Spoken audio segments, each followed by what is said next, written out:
Assalamualaikum warahmatullahi wabarakatuh dan selamat siang, jumpa kembali. Pertemuan kali ini kita akan bahas soal-soal penilaian tengah semester ganjil untuk mata pelajaran IPS kelas 7 SMP, kurikulum Merdeka. Pilih jawaban yang benar. 1. Seperangkat aturan berupa perintah atau larangan yang menetapkan berdasarkan kesepakatan bersama serta bersifat tegas, nyata, dan jelas disebut A. Nilai, B. Sanksi sosial, C. Norma. Jadi yang benar adalah D. Norma atau aturan.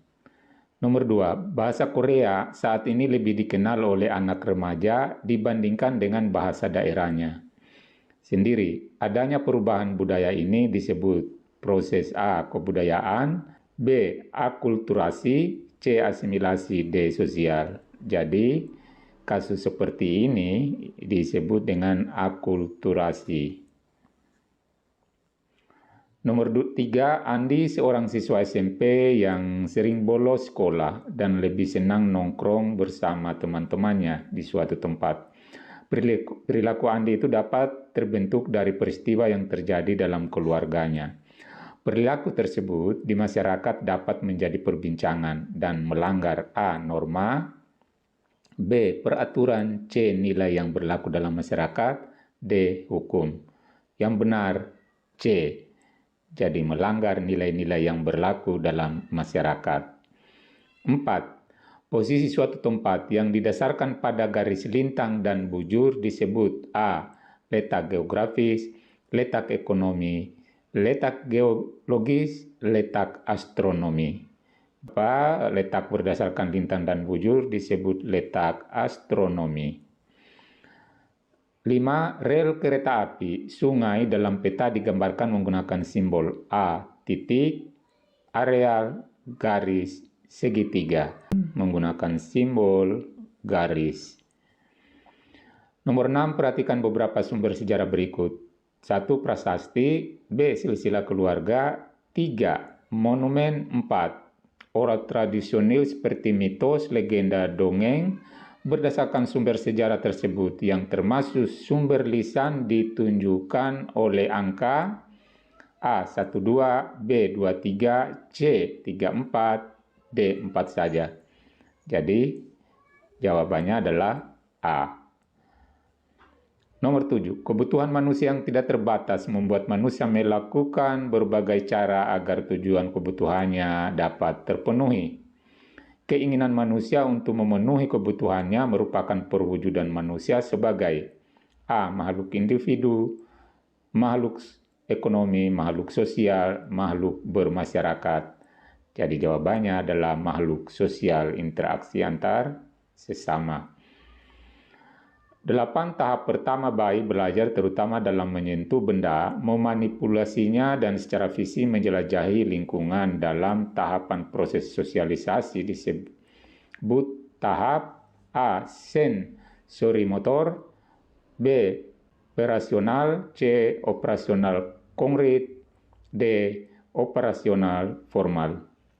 Jadi kasus seperti ini pada bayi ini disebut sensori motor. Jawaban A. 9. Orang tua akan membelikan sepeda motor untuk anaknya. Bila anak tersebut rajin beribadah dan rajin belajar, tindakan orang tua tersebut termasuk memberikan empati, B. Motivasi, C. Sugesti, D. Imitasi. Jadi pemberian orang tua ke anak itu berupa motivasi atau dorongan supaya anaknya rajin terus. 10. Seorang guru mengajar siswa-siswanya di dalam kelas. Hal ini termasuk contoh dari interaksi sosial. A. Individu dengan individu, kelompok dengan kelompok, individu dengan kelompok, seseorang dengan seseorang.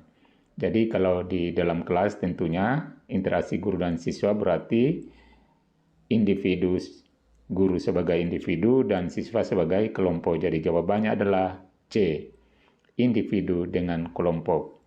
11. Salah satu bentuk interaksi antara ruang adalah perpindahan penduduk.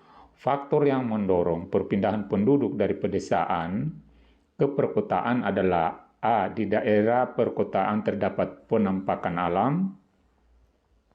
B. Daerah perkotaan menyediakan banyak lapangan pekerjaan. C. Di daerah perkotaan terdapat tanah yang relatif subur. Penduduk di daerah perkotaan lebih heterogen.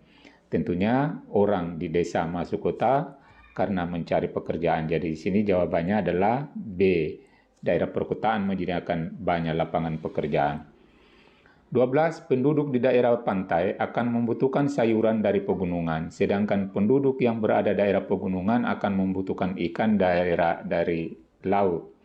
Hal ini menunjukkan bahwa antara satu ruang dengan yang lain, A. saling berinteraksi satu sama lain, B. tidak ada hubungan antara satu sama lain, tidak saling bergantung, tidak memiliki sebab akibat. Jadi tentunya yang benar saling berinteraksi, saling membutuhkan. 13. Perpindahan penduduk dari desa ke kota merupakan contoh penerapan konsep A. Interaksi sosial, interaksi antar ruang, interaksi antar waktu, interaksi ruang dan waktu. Jadi ini interaksi antar ruang. 14. Interaksi dalam bentuk pergerakan atau perpindahan manusia, contohnya emigrasi, transmigrasi, urbanisasi disebut komunikasi, transportasi, mobilisasi, sosialisasi. Benar, mobilisasi. Jadi ini pergerakan orang-orang atau manusia. 15. Interaksi melalui perpindahan ide atau gagasan dan informasi baik secara langsung maupun tidak langsung disebut komunikasi, transportasi, mobilisasi, sosialisasi. Jadi ini interaksi melalui perpindahan ide. Jadi ide berarti komunikasi. 16. Kondisi saling melengkapi terjadi jika ada wilayah-wilayah yang berbeda jenis barang yang dihasilkannya. Interaksi keruangan ini disebut dengan komplementaritas, transferability, intervening opportunity, transferability. Jadi ini adalah termasuk komplementaritas. Jawabannya adalah A. 17. Penduduk dari daerah pegunungan membeli ikan dari penduduk daerah pantai. Hal ini disebabkan kecuali A. Perbedaan sumber daya alam, B. Mendapatkan keuntungan, adanya kebutuhan, D. Untuk dibudidayakan. Jadi tentunya jawabannya D. Kecuali. Karena di gunung tidak mungkin membudidayakan ikan-ikan laut. 18. Gambaran permukaan bumi pada suatu bidang datar dan diperkecil dengan menggunakan skala disebut A. Atlas, B. Skala, C. Globe, D. Peta. Jadi atlas itu adalah kumpulan peta. Seperti ini. Jadi dikumpul dalam satu buku. Di dalamnya memuat peta-peta. Sedangkan peta adalah seperti ini. Nah, di dalamnya tentu ada skala dan globe seperti ini. Jadi jawaban untuk nomor 18 ini adalah D. Karena permukaan bumi pada suatu bidang datar. Nah, seperti ini kita gambar di selembaran kertas. 19. Garis-garis hayal yang melintang di atas permukaan bumi sejajar dengan garis khatulistiwa disebut garis lintang, garis khatulistiwa, garis hayal, garis bujur. Yang benar adalah garis lintang. Jadi bisa kita beri contoh yang dimaksud garis lintang adalah garis ini yang sejajar dengan garis khatulistiwa. Ini garis khatulistiwa yang di tengah ini. Jadi ini semua garis lintang. Sedangkan yang begini namanya garis bujur. Jadi jawabannya di sini karena di sini diminta adalah sejajar dengan garis khatulistiwa adalah garis ini, maka itu namanya garis lintang. Nomor 20, perubahan jumlah penduduk pada suatu wilayah yang disebabkan oleh tiga faktor yaitu kelahiran, kematian, dan perpindahan penduduk disebut pertumbuhan dan kualitas penduduk, komposisi penduduk, persebaran penduduk atau dinamika penduduk. Jadi jawabannya adalah D. Itulah untuk bahasan kita, mudah-mudahan ada manfaat. Wassalamualaikum warahmatullahi wabarakatuh.